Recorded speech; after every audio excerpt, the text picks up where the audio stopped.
John chapter 10, यूहन्ना उसका 10:10।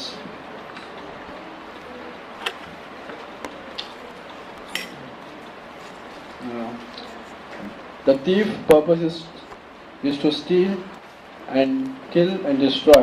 My purpose is to give life in all its fullness. Hindi में कोई? चोर किसी और काम के लिए नहीं, परंतु केवल चोरी करने और घात करने और नष्ट करने को आता है। मैं इसलिए आया कि वे जीवन पाए और बहुतायत से पाए।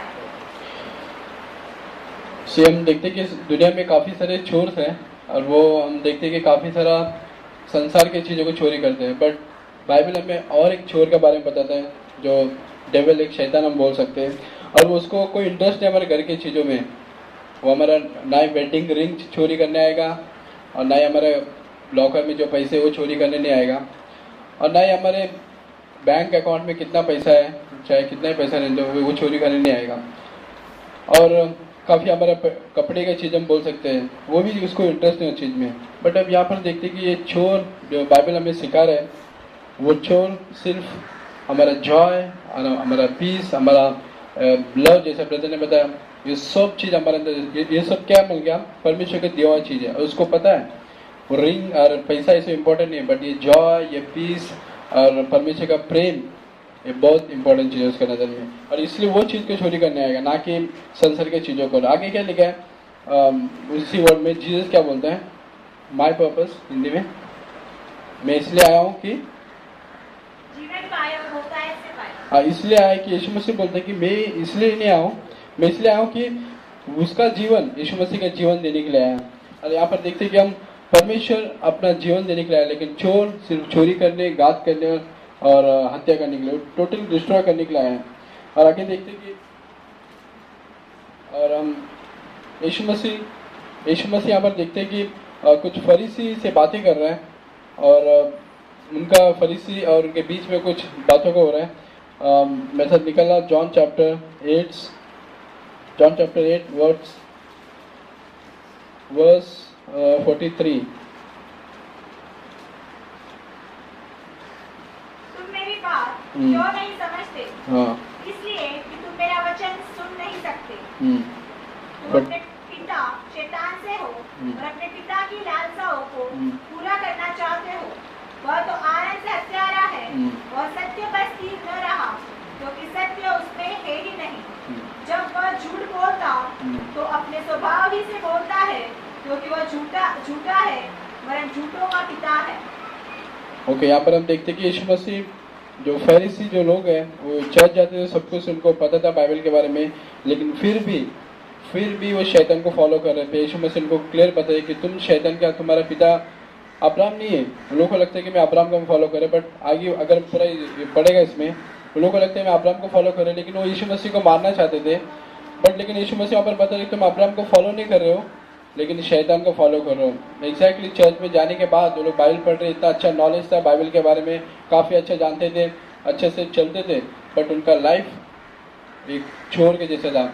और देखते कि वो लोग यीशु मसीह का आवाज़ सुनकर नहीं पहचान पा रहे, और आगे देखते कि वो लोग शैतान का फॉलो कर रहे हैं। यीशु मसीह को मारने के सोचे थे, उसका मर्डर करने के लिए सोचे थे, बट वहाँ पर यीशु मसीह क्लियर कर लिया कि तुम लोग अब्राहम के फॉलो नहीं कर रहे हैं, लेकिन तुम लोग दुष्ट आत्मा, जो शैतान है, जो पहले से वो मर्डर किया हुआ है। जैसे कि हम देखते कि जब एडम और ईव, जब परमेश्वर ने बनाया, तो परमेश्वर, जब शैतान आया, वो कोई चीज़ उनका उसका जो जगह उन्होंने चोरी नहीं किया शैतान ने, बट परमेश्वर के साथ जो फेलोशिप था हमेशा के लिए कट ऑफ कर दिया। इसलिए परमेश्वर, शैतान का एक बहुत बड़ा गोल है और सभी विश्वासी के लिए, सभी एक बिलीवर के लिए, कि हम जब परमेश्वर के साथ पीस, जॉय, आनंद के साथ रहते हैं, उसको वही चीज़ पसंद है, और वो उसका यही गोल है कि उसका हमेशा के लिए वो डिस्ट्रॉय करे हमारा पर्सनल लाइफ को, हमारा परमेश्वर के साथ जो रिलेशन है, फ्रेंडशिप हमारा, वो डिस्ट्रॉय करने के लिए। और ये इसका गोल है। हम देखते हैं कि उसका शुरुआती आदम और हवा से हम देखते हैं कि उसको पूरा टोटली उसको डिस्ट्रॉय कर दिया,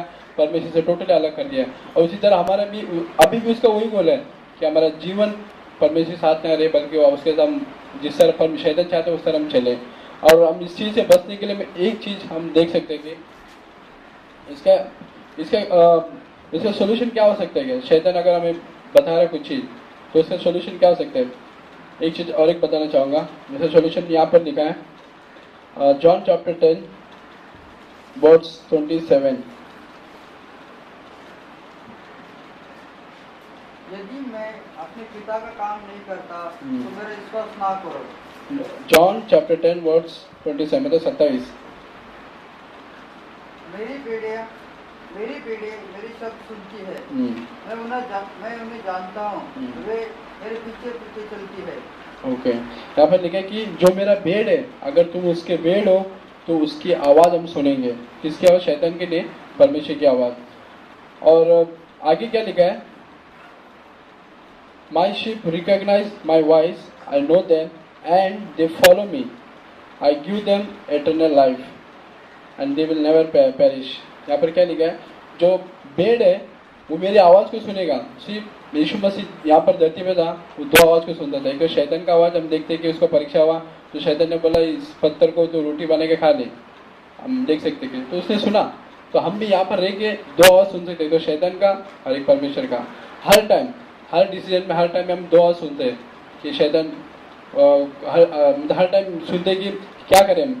तो जब हम परमेश्वर की आवाज़ सुनेंगे, हम उसके भेड़ अगर हम बोलते हैं तो उसकी आवाज़ सुनेंगे, तो हमको वही काम करना है जो परमेश्वर चाहता है। हमको कभी इस टाइम हो सकता है हम कभी टेम्पटेशन में गुस्से में कुछ टेम्पटेशन में कर रहे हैं, कुछ गुस्सा आ रहा है या कुछ और चीज़ हो रहा है, किसी के प्रति गुस्सा या ये रखा है। तो परमेश्वर, एक बार अब लास्ट वेडनेसडे मैं मीटिंग में जा रहा था, सो मेरे दिल में कुछ था, शायद मैंने कुछ बात बोला था शायद मैं, तो उस टाइम मेरे को परमेश्वर ने एक वचन याद दिला, जैसे अभी साम 66 वर्स 18 में, अगर एक भी अगर हमारे दिल के अंदर किसी के प्रति गुस्सा रहेगा या जलन रहेगा, कुछ भी विकेटनेस रहेगा, तो परमेश्वर हमारा प्रार्थना नहीं सुनेगा।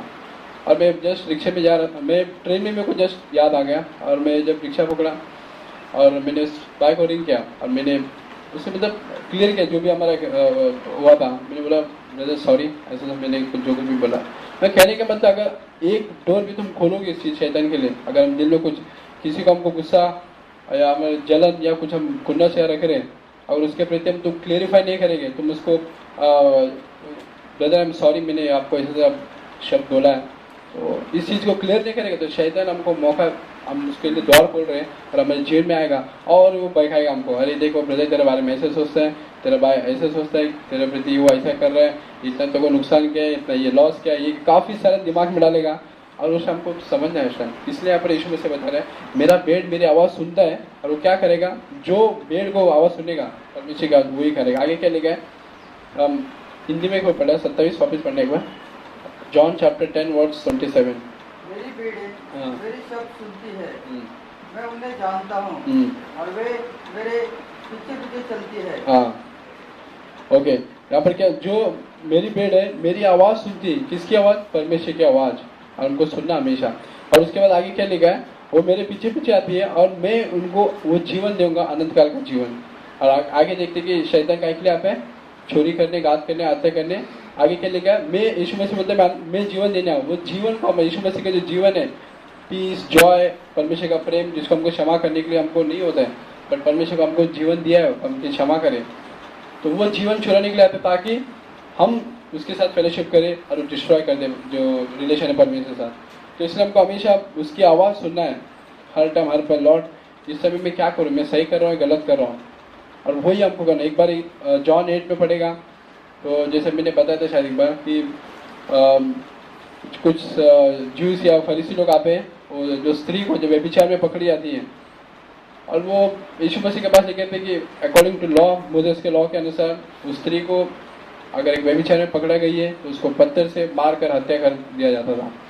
लेकिन यीशु मसीह के पास लेके आया और वो कुछ टाइम, यीशु मसीह का भी कोई जवाब नहीं था उस टाइम पे। अकॉर्डिंग टू लॉ सही बात है, उसको मारना ही चाहिए, बट यीशु मसीह का मर्जी था कि इस स्त्री को बचाएं।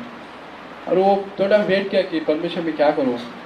सोचो अगर अकॉर्डिंग टू लॉ वो मर जाएगी, और इस टाइम परमेश्वर दिल में सोचा रहेगा परमेश्वर क्या करूँ इस स्त्री को, प्लीज़ मुझे बता। और ये अच्छी बात है, कभी भी हम कंफ्यूज हो जाते हैं, कभी कभी डिस्करेज हो जाए, तो थोड़ा बैठ के सोचना चाहिए परमेश्वर मैं क्या करूँ, उसकी आवाज़ सुनने का कोशिश करने का, परमेश्वर मैं क्या करूँ इस टाइम पे, मुझे बता। और रियल में इस तरह तुम उस पर खोज करोगे तो परमेश्वर तुमको आवाज़ देगा। जैसे आगे आगे पढ़ेगा, यीशु मसीह का आवाज़ मिला कि जो कोई अगर पाप नहीं किया है पहले उसको पत्थर मारो। टोटल जो भी प्रॉब्लम था सॉल्व हो गया। तो हमेशा हमारा जो प्रॉब्लम है उसके सामने लेके आने चाहिए और उसकी आवाज़ सुनकर उनको फॉलो करना चाहिए, ना कि शैतान की आवाज़। अगर शैतान की आवाज़ सुनेगा तो और भी डिस्करेज, और भी वो तुम्हारा जो शैतान का जो प्लान है चोरी करने, घात करने, वो पूरा टोटल डिस्ट्रॉय करने का, तुमको पूरा पर्सनल लाइफ से जो परमेश्वर के साथ रिलेशन तुम बनाए टोटली डिस्ट्रॉय करेगा। तुम्हारा जो डिस्करेज लेके आएगा, झगड़ा, वो ये काफ़ी सारा, तुम जो चीज़ नहीं करो पिछले जीवन में वापस चले जाओगे। तो इसलिए हमेशा हमको लॉर्ड तेरा आवाज़, मैं ये कोशिश करता हूँ लॉर्ड मुझे हमेशा तेरी आवाज़ सुनूँ मैं और उसको ही फॉलो करूँ, क्योंकि हम भी उसका शिप, हम उसके बच्चे और उसका हम बेड है।